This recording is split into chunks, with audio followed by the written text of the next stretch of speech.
Hello les amis, on est heureux de vous accueillir sur notre chaîne YouTube pour ce culte spécial pour Pâques. Je vous salue vraiment aussi à toute l'église La Passerelle. On est avec vous, on est peut-être loin en termes d'emplacement, mais on est proche dans le cœur. Et on sait que vous nous regardez, donc on vous fait un petit coucou. Et on veut vraiment vous encourager à entrer tout de suite dans la louange. On veut adorer Dieu. On est là pour célébrer celui qui a vaincu la mort, celui qui est mort et qui est ressuscité. Alors je vous invite à détourner les regards de tout ce qui peut venir vous accabler et à fixer les regards vers le roi qui est notre Jésus, notre Sauveur.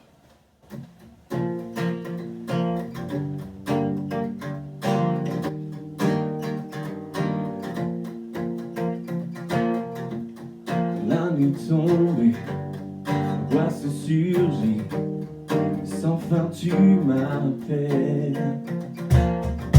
Comme un foie faibli, l'espoir t'arrive, tu es mon appui. Parce que je suis là découragé, Dieu tu es tout pour moi.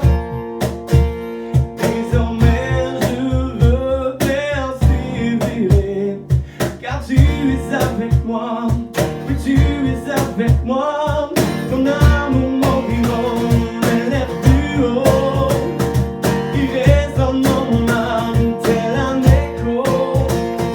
Ton amour m'environne, m'élève plus haut, il résonne dans mon âme tel un écho.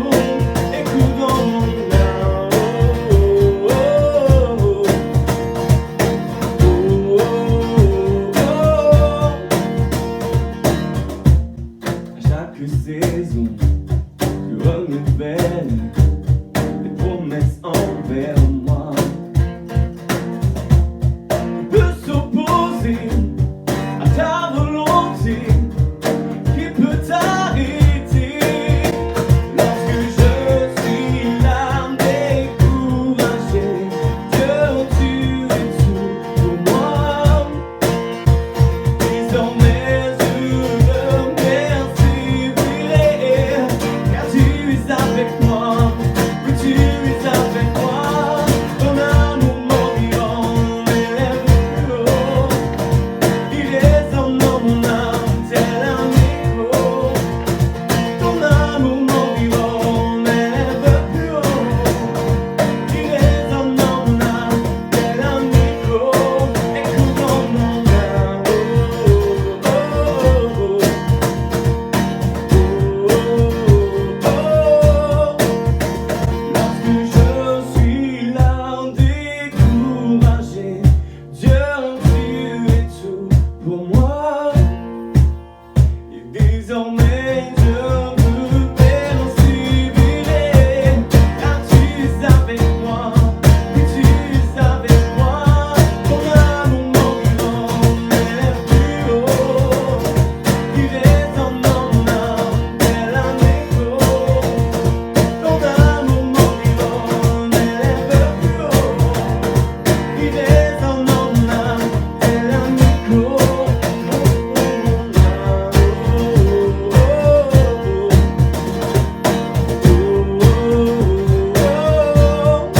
Écoute dans mon âme,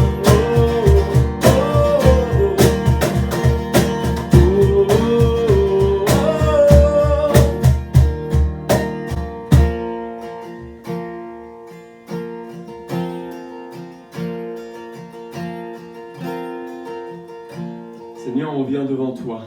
On vient pour proclamer ton amour, on vient pour élever ton nom, on vient pour glorifier ton nom.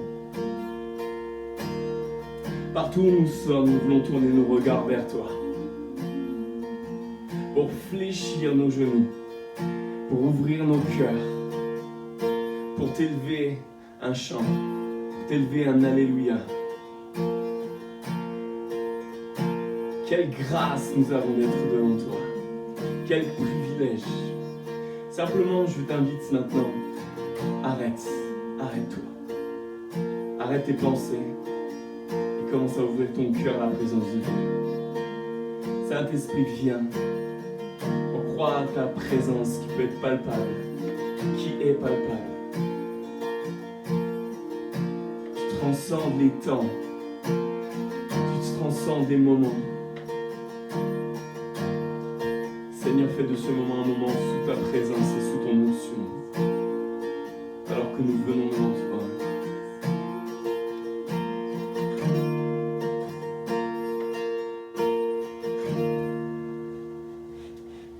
J'élève un alléluia en présence de mes ennemis.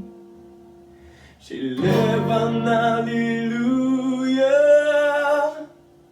plus fort que leur doute en moi. J'élève un alléluia. Mon âme, c'est ma mélodie. J'élève un alléluia. Le ciel est là et combat pour moi. J'élève un alléluia en présence de mes ennemis. J'élève un alléluia plus fort que leur doute en moi. J'élève un alléluia. Mon âme, c'est ma mélodie. J'élève un alléluia. Le ciel est là et combat pour moi. Je chanterai, même dans la tempête, de plus en plus fort, j'élèverai ma louange, l'espoir naîtra d'une île descend, la mort est vaincue, le roi est J'élève un alléluia de tout mon cœur, de toute mon âme. J'élève un alléluia et je vois l'éternel s'enfuir. J'élève un alléluia. Un mystère si grand pour moi. J'élève un alléluia. La peur a perdu son pouvoir. Chantons encore plus fort. Chantons encore plus fort. Chantons encore plus fort. Chantons encore plus fort.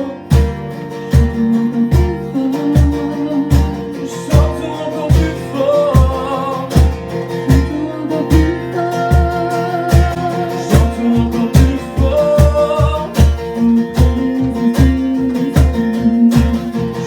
encore plus fort.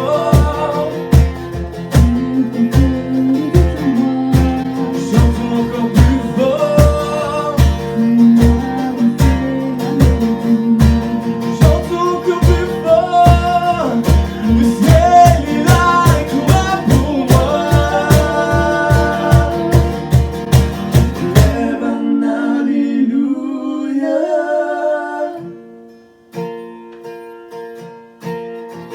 Partout où vous êtes, commence à élever un alléluia. Commence à élever ta voix là où tu es. Commence à le célébrer. Commence à l'élever. Face à tes géants, face à tes montagnes. Commence à déclarer qu'il est celui qui a vaincu la mort. On te loue, Seigneur, on t'adore. On bénit ton nom, oh Dieu. Chante Alléluia. Chante Alléluia.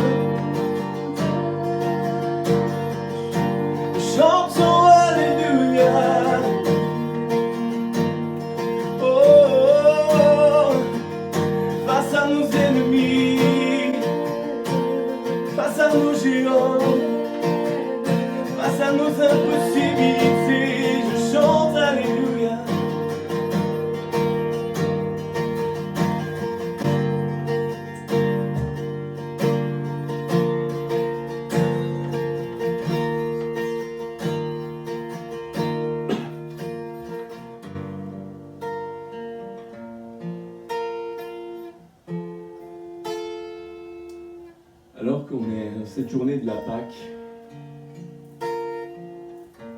j'aimerais nous rappeler simplement la signification de ce mot en hébreu qui est Pessa. Signification, c'est passage. Un passage face à toutes nos impossibilités humaines. On va prendre ce chant qui dit tu ferais un chemin. Tu opères des miracles. Et peu importe les circonstances à laquelle tu fais face aujourd'hui, il est notre Pâque. Il est notre passage. Il est celui qui crée un chemin là où il n'y en a pas, qui ouvre des portes.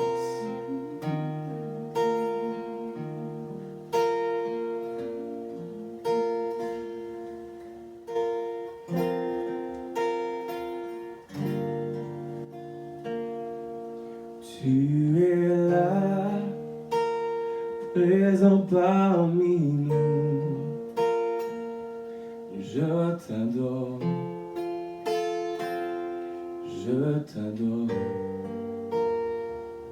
Tu es là, agissant parmi nous. Je t'adore, je t'adore. Tu es là, présent parmi nous. Je t'adore, je t'adore. Tu es là, agissant parmi nous. Je t'adore, je t'adore. Tu fais un chemin auprès du mur, tu tiens tes promesses, lumière dans les ténèbres. Mon Dieu, c'est ce que tu es. Tu fais un chemin auprès du mur, tu tiens tes promesses, lumière dans les ténèbres. Mon Dieu, c'est ce que tu es. Tu es là, présent parmi nous. Je t'adore, je t'adore. Tu es là, tu restaures les cœurs brisés. Je t'adore, je t'adore. Tu es là, présent parmi nous. Je t'adore, je t'adore. Tu es là, tu transformes nos vies. Je t'adore, je t'adore. Tu fais un chemin au père du miracle, tiens tes promesses, lumière dans les ténèbres. Mon Dieu, c'est ce que tu es. Tu fais un chemin au père du miracle, tiens tes promesses, lumière dans les ténèbres. Mon Dieu, c'est ce que tu es. Tu es là, présent parmi nous. Je t'adore, je t'adore. Tu es là, tu restaures les cœurs brisés. Je t'adore, je t'adore. Tu fais un chemin au père du miracle, tiens tes promesses, lumière dans les ténèbres. Mon Dieu, c'est ce que tu es.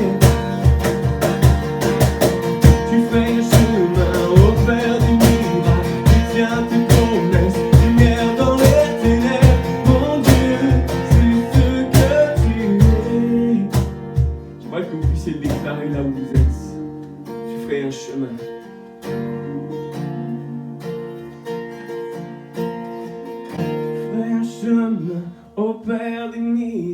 Tu tiens tes promesses, lumière dans les ténèbres. Mon Dieu, c'est ce que tu es. Tu fais chemin au Père des miracles. Tu tiens tes promesses, lumière dans les ténèbres. Mon Dieu, c'est ce que tu es.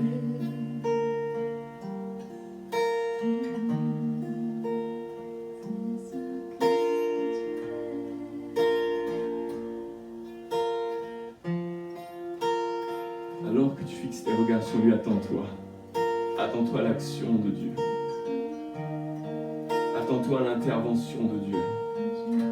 Attends-toi à la Pâque. Attends-toi au passage. Au passage à travers tes impossibilités humaines. Que tu sois malade, que tu sois angoissé, que tu fasses face à des choses qui te dépassent. Il est notre Pâque.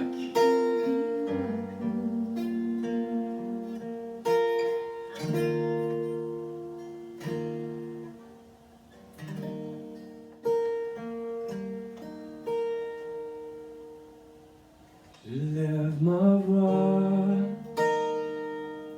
en ton honneur de tout mon cœur. Je te loue et je t'adore. Je lève ma voix en ton honneur de tout mon cœur. Je te loue et je t'adore.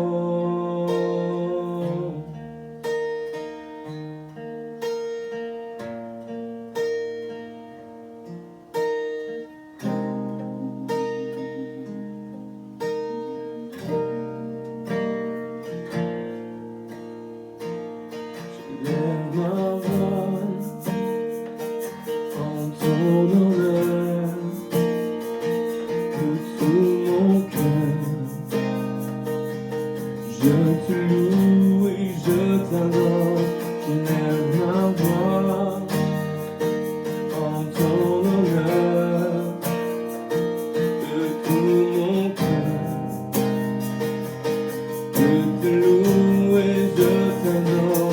Je lève ma voix en ton honneur de tout mon cœur.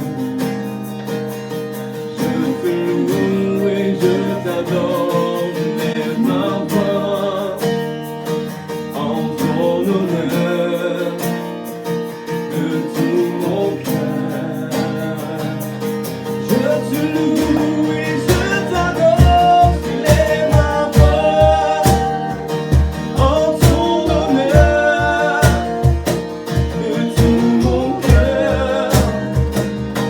Je te loue et je t'adore. Je lève ma voix en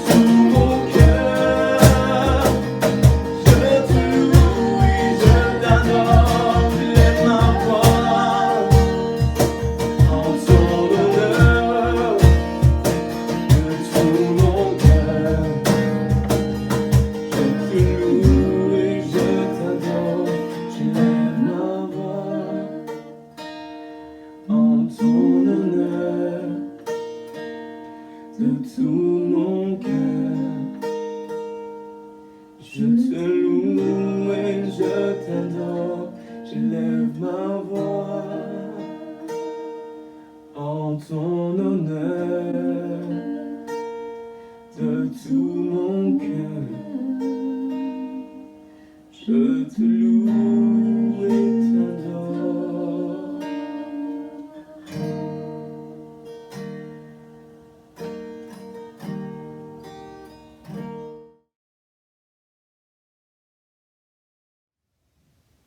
Alors on continue aujourd'hui notre série Notre Réponse. Et on a vu la semaine dernière un des aspects, on avait parlé de 3 aspects, la foi, l'espérance et l'amour. La semaine dernière on a parlé de l'amour. Et aujourd'hui j'aimerais voir avec vous la foi. Mais avant ça, j'aimerais vous partager une petite anecdote, une petite histoire.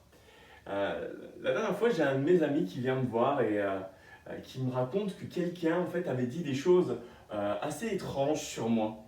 Et lui, ça lui a rien fait parce qu'en fait, il me connaissait, donc il m'a dit, tu sais, cette personne, elle a dit ça, c'est dingue. Et lui était persuadé qu'en fait, ce que cette personne avait dit était totalement faux parce qu'en fait, on se connaît.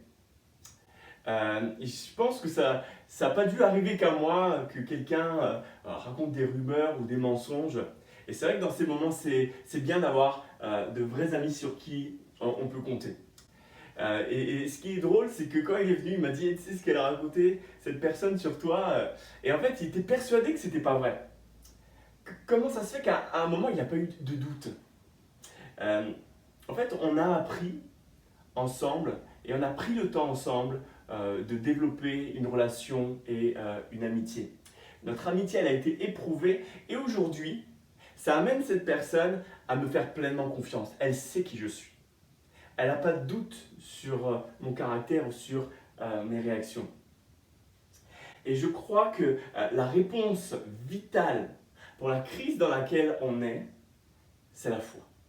Une des réponses vitales pour ce monde, c'est la foi. Mais la foi en quoi? La foi en une puissance, la foi dans une religion, la foi dans un précepte? Non. La foi dans une personne dont le nom est Jésus. Et à travers ce message, je veux vous encourager à mettre votre foi en une personne. En une personne dont le nom est Jésus. Et on va voir trois choses ensemble. On va voir qui il est, qu'est-ce qu'il a dit et qu'est-ce qu'il a fait. Je vais vous inviter à mettre votre foi dans ces trois aspects. Première chose, mettre notre foi en Jésus. Pas dans une religion, pas dans un style de vie, pas dans un système de pensée, pas dans des préceptes.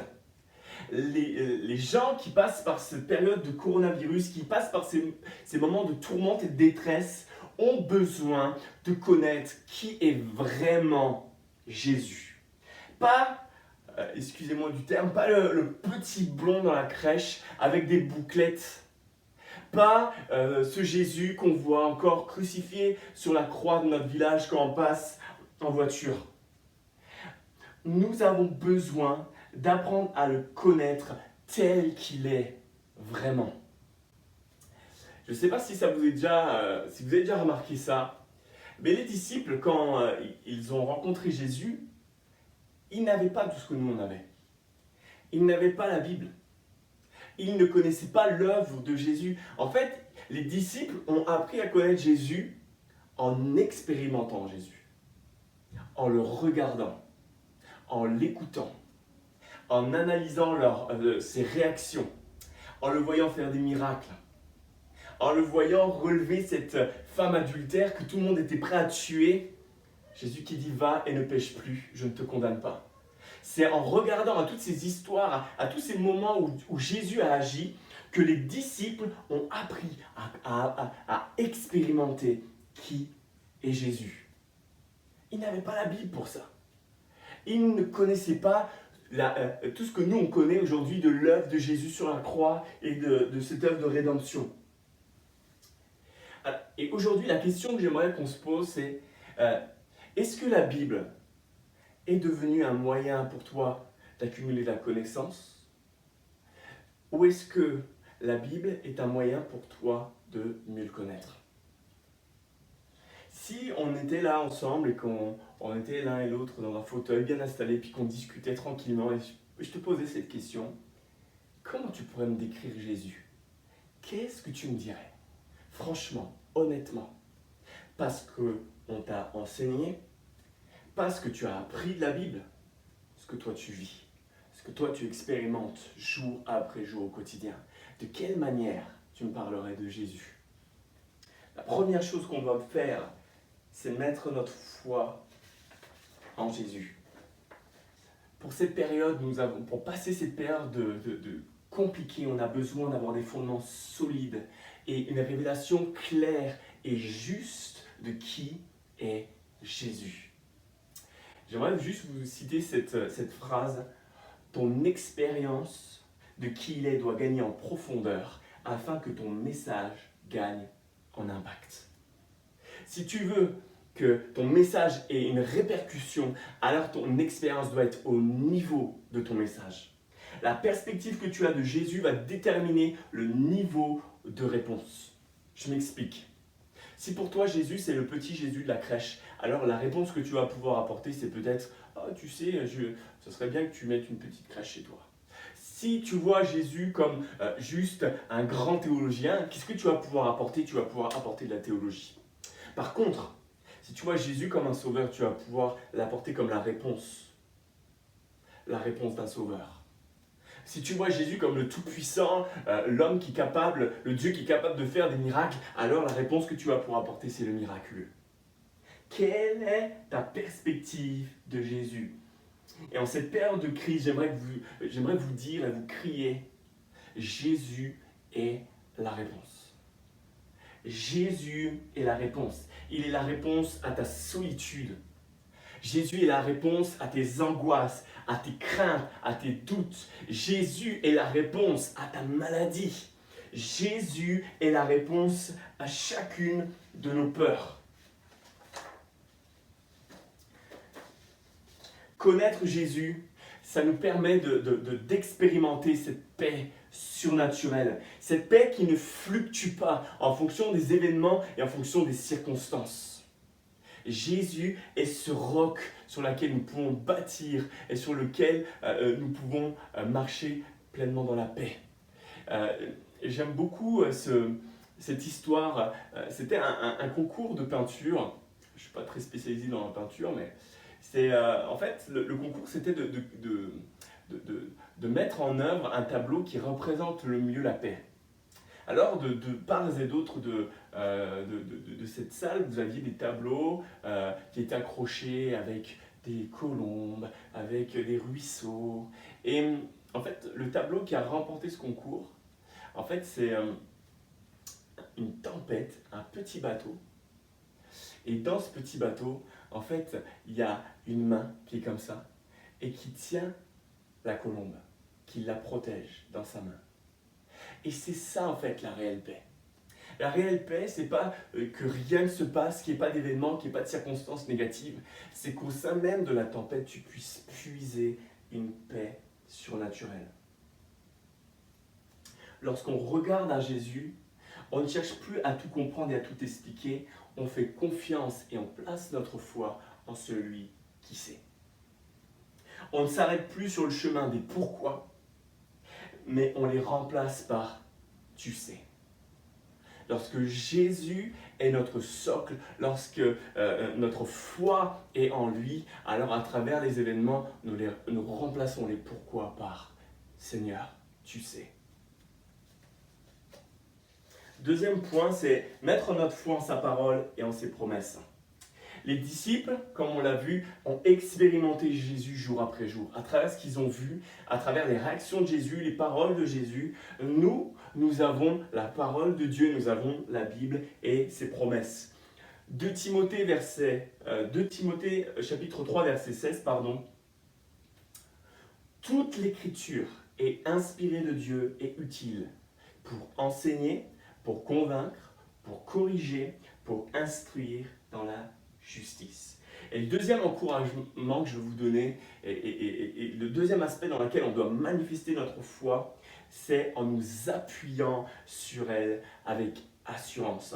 Il y a un livre de David Wilkerson qui a relevé 866 promesses dont la Bible regorge.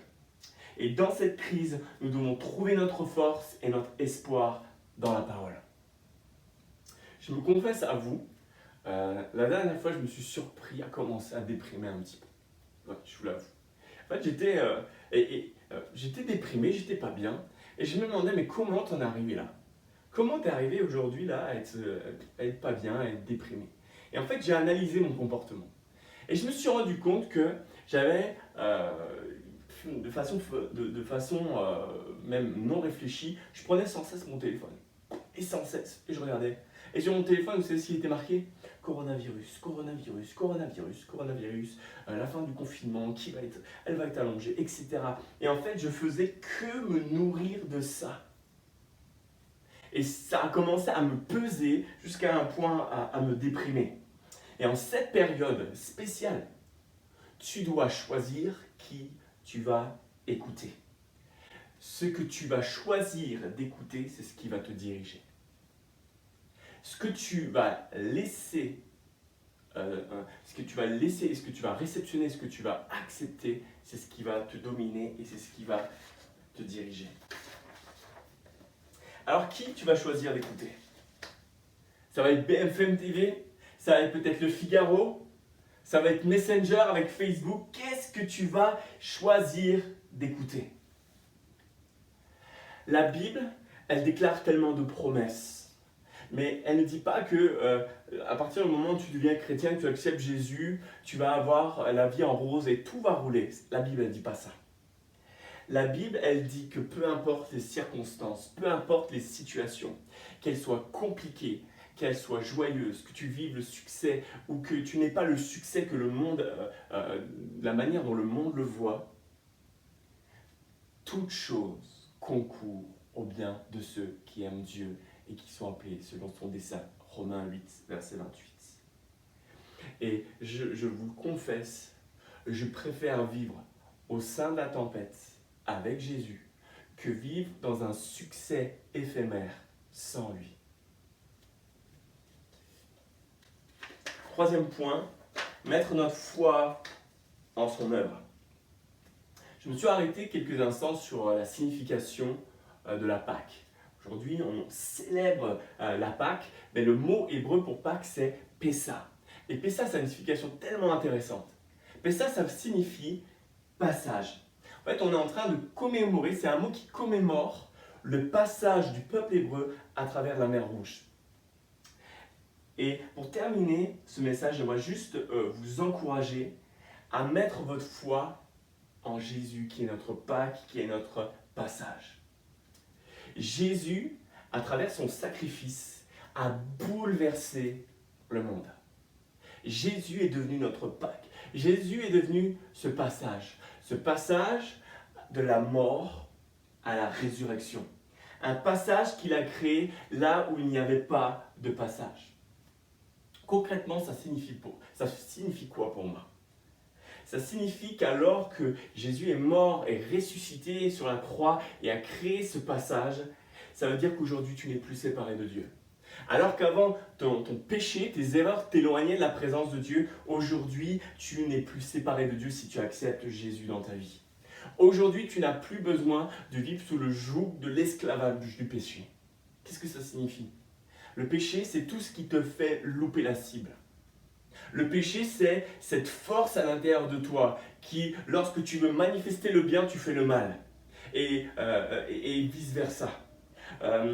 Autre chose qui intervient concrètement dans notre vie, nous avons la possibilité d'entrer et de vivre un nouveau départ. Peu importe ta vie, peu importe ton passé, peu importe d'où tu viens, peu importe ce que tu as fait, si tu acceptes Jésus dans ta vie, alors tu as la possibilité de saisir cette Pâque, ce passage, ce nouveau départ pour toi. La Bible parle même que si quelqu'un est en Jésus, alors il devient une nouvelle créature. Les choses anciennes sont passées, voici toutes choses sont devenues nouvelles. Lorsque tu entres à travers ce chemin que Jésus a initié, alors tu peux vivre pleinement à la provision et la faveur de Dieu. Tu peux t'attendre au ressourcement de Dieu. Tu peux t'attendre à la provision divine à chaque instant. À travers ce passage, tu peux aussi vivre un plein potentiel dans ta vie. Tous les obstacles qui se dressent devant toi, Dieu est capable de faire intervenir le surnaturel et le miraculeux. Aujourd'hui, alors que Jésus a créé ce chemin, a créé ce passage, tu as la possibilité maintenant de vivre le plein potentiel de ta vie. Tout ce que lui a mis en toi est capable maintenant de grandir et de porter du fruit parce qu'il a suscité ce passage et ce chemin. Pâques, c'est l'intervention de Dieu face à nos impossibilités humaines. Peu importe et dans n'importe quel domaine que ce soit. Jésus est venu pour nous offrir la vraie liberté. Jésus est venu pour nous offrir quelque chose de nouveau. Pas comme la société pourrait nous le donner, pas comme la société pourrait nous le promettre. Vous savez, il y a tellement de pubs, de spots à la télé qui nous disent que en faisant ça, en achetant ça, en possédant ça, vous allez être quelqu'un d'extraordinaire, alors que c'est faux. Vous avez tellement de liens aujourd'hui sponsorisés sur Facebook qui vous disent à travers ce développement personnel, en suivant telle ou telle personne, tu vas devenir extraordinaire. En suivant cette nouvelle méditation en vogue, vous allez pouvoir développer une paix surnaturelle. Regardez ce que dit 2 Pierre, chapitre 2, verset 19. Et ils leur promettent la liberté, alors qu'ils sont eux-mêmes esclaves de la corruption, puisque chacun est esclave de ce qui l'a dominé. Jésus, par sa mort et sa résurrection, nous a ouvert un passage. Et ce passage, en d'autres mots, c'est passé de l'état d'esclave à fille et fils du roi des rois. Alors ce matin, alors qu'on célèbre la Pâque, alors qu'on se souvient de l'œuvre de Jésus et des conséquences que cela a sur notre vie, j'aimerais que notre réponse face à tout ce qui est autour de nous, ce soit la foi. La foi en quoi? La foi en une personne, Jésus. La foi en lui, la foi en sa parole et la foi en ce qu'il dit. Seigneur, je te prie maintenant pour que ces 3 aspects soient quelque chose de tellement vivant en nous. Je te demande de nous convaincre afin de nous aider à marcher dans cet état de foi, cet état de compréhension de qui tu es. Lorsqu'on sait qui tu es, Seigneur, eh bien on n'a plus besoin d'avoir peur. On n'a plus besoin de craindre pour son avenir tellement on sait que tu es bon. De la même manière que les disciples ont vu qui tu étais, Seigneur, fais-nous expérimenter qui tu es. Fais-nous mettre notre foi, aide-nous à nous abandonner à toi, en toute confiance, parce que nous savons que toute chose concourt au bien de ceux qui t'aiment. À toi toute la gloire.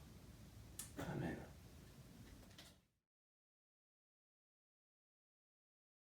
Bonjour à vous tous, Église de la Passerelle. Suite à la demande de notre pasteur Samuel Jacot, nous allons faire un petit partage sur ce qu'est la Pâque, sur la Pâque, et ensuite nous prendrons la Sainte Seine. Donc, qu'est-ce que la Pâque pour nous chrétiens? La Pâque chrétienne, différente de la Pâque juive. La Pâque juive était en souvenir de la sortie d'Égypte du peuple hébreu. Et pour nous, la Pâque chrétienne, c'est le souvenir du sacrifice de Jésus sur la croix pour nos péchés. Mais qu'est-ce que ça veut dire ce sacrifice? Quelle est cette œuvre qui a été faite à la croix? Quel est ce... On va voir ensemble ce que vraiment représente le sacrifice de Jésus à la croix, et on va voir que c'est lié à l'Ancien Testament. Pour bien comprendre le sacrifice de Jésus à la croix, il nous faut déjà comprendre le système opératoire de l'Ancien Testament, des Juifs, pour expier leurs péchés. Et qu'est-ce que la loi? Alors, nous pouvons lire dans Exode chapitre 12, verset 5, je lis. Ce sera un agneau sans défaut, mâle, âgé d'1 an. Vous pourrez prendre un agneau ou un chevreau. Vous le garderez jusqu'au 14e jour de ce mois, et toute l'assemblée d'Israël l'immolera entre les 2 soirs. On prendra de son sang, et on en mettra sur les 2 poteaux et sur le linteau de la porte des maisons où on le mangera. Et verset 12, cette nuit-là, je passerai dans le pays d'Égypte, et je frapperai tous les premiers-nés du pays d'Égypte, depuis les hommes jusqu'aux animaux, et j'exercerai des jugements contre tous les dieux de l'Égypte, je serai l'Éternel. Le sang vous servira de signe sur les maisons, et vous serez où vous serez. Je verrai le sang et je passerai par-dessus vous. Il n'y aura point de plaie qui vous détruise quand je frapperai le pays d'Égypte. Alors ça, c'est vraiment la Pâque juive qui est pleine de, comment on dit, pleine de signification pour nous de ce que représente le sacrifice de Jésus. Cette Pâque juive, donc, on voit que il fallait que quelqu'un paye pour que l'ange destructeur ne tue pas quelqu'un dans la maison. C'est-à-dire que ce sang montrait que quelqu'un avait déjà payé pour ce sacrifice. Pour la personne, le premier-né qui était dans la maison, le sang sur les linteaux nous montrait que quelqu'un avait payé déjà. Donc l'ange, il disait, là, il y a déjà quelqu'un qui a payé, une personne innocente, je passe mon chemin. Et nous voyons dans toute la loi et que chaque péché a un jugement. Pour chaque péché commis, chaque erreur commise, il y avait soit une offrande à apporter au Seigneur, soit une réparation à apporter à la personne. Et c'était comme ça que ça fonctionnait. Chaque péché devait avoir une conséquence. La Bible nous dit que c'est un système qui n'était pas parfait, mais c'était le système en cours. Et ce système de payer en fonction de la loi, en fonction de ce qu'on a fait, on doit payer, est toujours en cours pour nous chrétiens aujourd'hui. Alors, on va lire le texte qui nous parle de, vous savez, la femme adultère qui a été emmenée à Jésus par les pharisiens. Alors les scribes, excusez-moi, c'est au Jean chapitre 8, verset 3. Alors les scribes et les pharisiens amenèrent une femme surprise en adultère, et la plaçant au milieu du peuple, ils dirent à Jésus, « Maître, cette femme a été surprise en flagrant délit d'adultère. Moïse dans la loi nous a ordonné de lapider de telles femmes. Toi donc, que dis-tu » Alors, à votre avis, est-ce qu'ils avaient raison? C'est la question que j'aime bien poser, on en parle souvent à Origine et tout. Et oui, ils avaient raison. Cette femme, elle méritait la lapidation. Cette femme méritait la lapidation au même titre que l'homme qui avait commis l'adultère avec elle, au même titre que chacun de nous méritons le jugement, la mort. On mérite la mort, on mérite le jugement de la loi, on mérite d'aller en enfer, parce que nous avons tous péché, nous sommes tous pécheurs. Donc oui, cette femme méritait la lapidation. Mais pourquoi Jésus la sauve de cette lapidation? Il lui dit, je ne te condamne pas non plus, va et ne pêche plus. Parce qu'en fait, Jésus va prendre ce jugement sur lui, ce péché d'adultère que la femme a commis et qui méritait la lapidation. Jésus savait qu'à la croix, ce péché-là, au milieu d'1 milliard d'autres péchés, il allait le porter sur la croix. Donc, en fait, cette lapidation que cette femme méritait, c'est Jésus qui va la subir. Au même titre qu'il fallait qu'il y ait, dans l'Ancien Testament, il fallait que quelqu'un paye à chaque fois à la place d'un Hébreu. C'est un animal innocent, mais ce sacrifice n'était pas parfait. Là, Jésus, qui est le Fils de Dieu, son sacrifice est parfait pour l'humanité entière et pour tous les péchés. On va lire un autre texte, dans Hébreux chapitre 9, verset 20. Alors, dans Hébreux chapitre 9, verset 20, nous lisons donc « Ceci est le sang de l'alliance que Dieu a ordonné pour vous. Il fit pareillement l'aspersion avec le sang sur le tabernacle et sur tous les ustensiles du culte. » Donc ça, avant, c'était dans l'Ancien Testament, c'était la façon de faire pour expier nos péchés. Et voyons voir ce que nous dit la personne qui a écrit l'Épître aux Hébreux. « Et presque tout d'après la loi est purifié avec du sang. » Et là, attention, c'est important. C'est une loi universelle. Et sans effusion de sang, il n'y a pas de pardon. Ça veut dire qu'il faut qu'il y ait du sang qui coule pour que nos péchés soient pardonnés. Et, je continue à lire, il était donc nécessaire, puisque les images des choses qui sont dans les cieux devaient être purifiées de cette manière, que les choses célestes elle-même le soit par des sacrifices plus excellents que cela. Car Christ, Jésus-Christ, n'est pas entré dans un sanctuaire fait de main d'homme en imitation du véritable, mais il est entré dans le ciel même afin de comparaître maintenant pour nous devant la face de Dieu. Jésus, quand il a accompli ce sacrifice à la croix, il s'est présenté devant Dieu, il lui a montré, regarde, ça y est, chaque homme qui se repent de ses péchés, qui vient à moi, peut être pardonné de ses péchés. Et ce n'est pas pour offrir lui-même plusieurs fois qu'il est entré comme le souverain sacrificateur entre chaque année dans le sanctuaire, mais pour offrir un autre sang que le sien. Autrement, il aurait fallu qu'il ait souffert plusieurs fois depuis la création du monde, mais maintenant, à la fin des siècles, il a paru une seule fois pour effacer le péché par son sacrifice. Là, il explique que Jésus n'a pas besoin, comme le souverain sacrificateur dans l'Ancien Testament, se présenter une fois par an dans le lieu très saint. Il explique que Jésus, son sacrifice est tellement parfait parce qu'il est Dieu, il était pur, sans péché. Donc, il suffit de ce sacrifice pour tout le monde, sur toute la terre, à toutes les époques. Tout le monde peut être pardonné dans ce sang. Aujourd'hui, demain, hier, voilà. Et comme il est réservé, voilà, une seule fois. Et comme il est réservé aux hommes de mourir une seule fois, après quoi vient le jugement, de même Christ, qui s'est offert une seule fois pour porter les péchés de beaucoup d'hommes, apparaîtra sans péché une seconde fois à ceux qui l'attendent pour leur salut. Donc là, il est dit une seule fois pour porter le péché de beaucoup d'hommes, et pas de tous les hommes. Parce que Jésus est mort pour les péchés de tous les hommes. Mais ce sacrifice est valable pour ceux qui se repentent, pour ceux qui lui appartiennent, qui lui donnent leur vie. Il est valable pour celui qui ne s'est pas encore repenti, mais jusqu'à que le Seigneur revienne ou jusqu'à que cette personne meure, si elle ne se repent pas, il ne sera plus valable. Il y a notre part à faire. Jésus a payé pour nous, et nous devons saisir ce sacrifice et comprendre le pouvoir, surtout la perfection de ce sacrifice, de ce sang qui a payé pour nous. Tout ce que Jésus a subi à la croix, c'est ce que nous méritions de subir.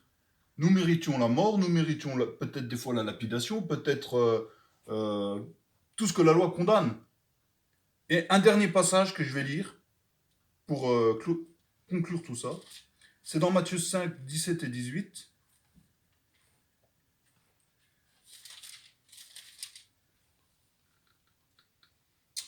Alors, ne croyez pas que je sois venu pour abolir la loi ou les prophètes. Je ne suis venu non pour abolir, mais pour accomplir. Car je vous le dis en vérité, tant que le ciel et la terre ne passeront point, il ne disparaîtra pas de la loi un seul iota ou un seul trait de lettre, jusqu'à que tout soit arrivé. Alors, c'est cette loi qu'on a toujours du mal à lire. Des fois, c'est bon de la lire pour voir ce qu'on aurait mérité de subir. Et cette loi, comme Jésus le dit, il n'est pas venu l'abolir, il est venu l'accomplir. Donc ce jugement, il est toujours là, le jugement de la loi est toujours là, il peut toujours nous tomber dessus, mais comme il n'est pas venu l'abolir, il est venu l'accomplir, il est venu offrir le sacrifice parfait qui nous permet de ne pas subir les châtiments de cette loi qu'on méritait. Voilà, j'espère que j'ai été clair, que Dieu vous bénisse.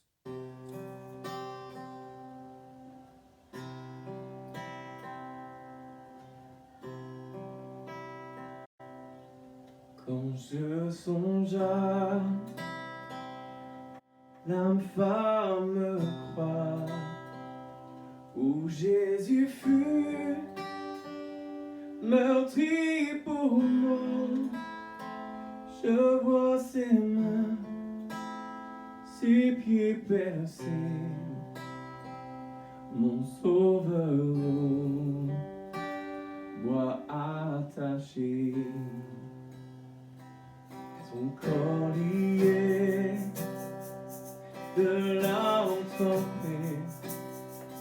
dans le tombeau fut déposé, l'entrée scellée du lourd pierre, le Messie seul fut délaissé. Oh, gloire.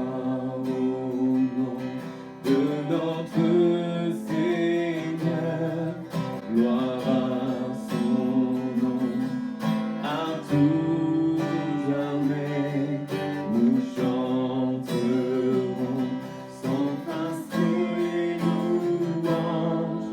Oh gloire à toi, ô Dieu.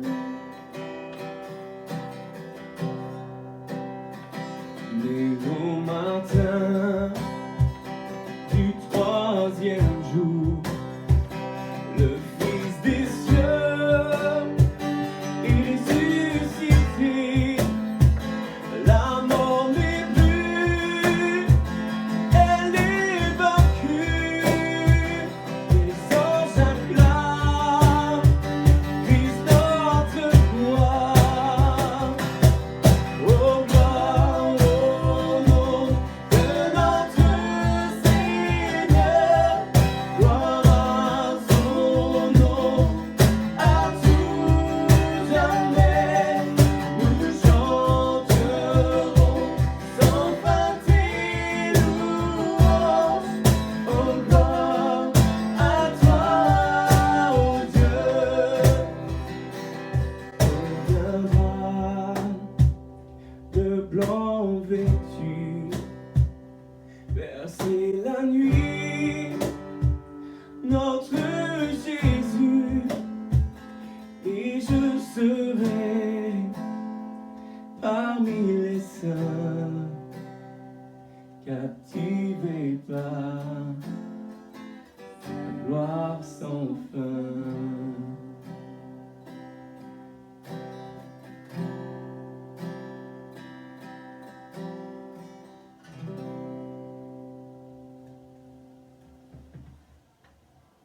Voilà, j'espère que ce culte vous aura béni. J'espère que la prédication, les chants, ce petit partage vous aura béni. Que Dieu vous bénisse dans vos maisons, qu'il vous parle. Recherchez Dieu pour comprendre tout ce que nous vivons, comprendre sa parole, et que Dieu vous bénisse. Au revoir.